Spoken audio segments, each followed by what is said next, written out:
Hi, welcome to my craft room. Carol Gatton, your Stampin' Up! Demonstrator, and we're going to create an inside to match our Valentine card.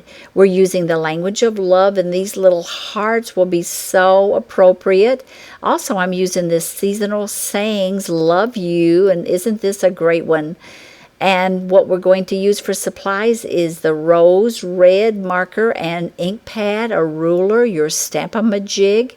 You will need your snail for adhering your panel of pink pirouette cardstock.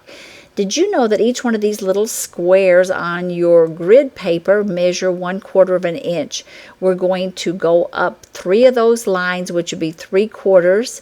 I'm using the brush end of my marker, and I've got my ruler lined up on that black line. And as you can see, we're going to be doing 1/8 of an inch up from our first line, and then repeat that 2 more times. Once you get this all done, then you are going to bring in your stamp-a-ma-jig, and this is a tool that I cannot get by without. It comes with this imaging sheet and this T-square. You butt up the imaging sheet into this side and up at the top, and then you will also ink up your stamp, and you will butt that up into that corner as well.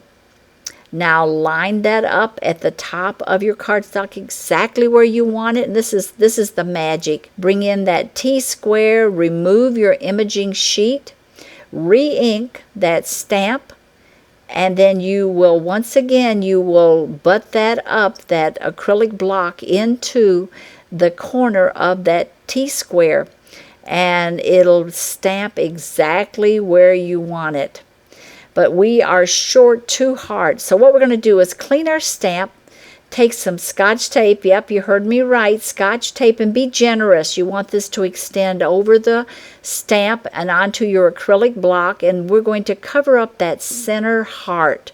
We don't want any ink to get onto that. Now we're inking this up, and you're going to see that if we had not covered that up, can you see all the ink on that tape? This is the most important thing, is remember to remove the tape. Okay, next, we are just going to bring in our imaging sheet once again and get that exactly where we want it.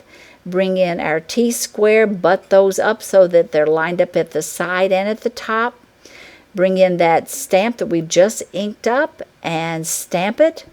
And look how perfect that is. It looks like it's all one stamp. You'd never guess. Next, let's ink up our love you, and that's going to go at the base of our card, and that'll give us plenty of space then for writing a message inside our card. Now all we have to do is take our snail and adhere that to the inside, and we have it all completed. I love your comments, so make sure and leave me a message, and until next time, happy stamping.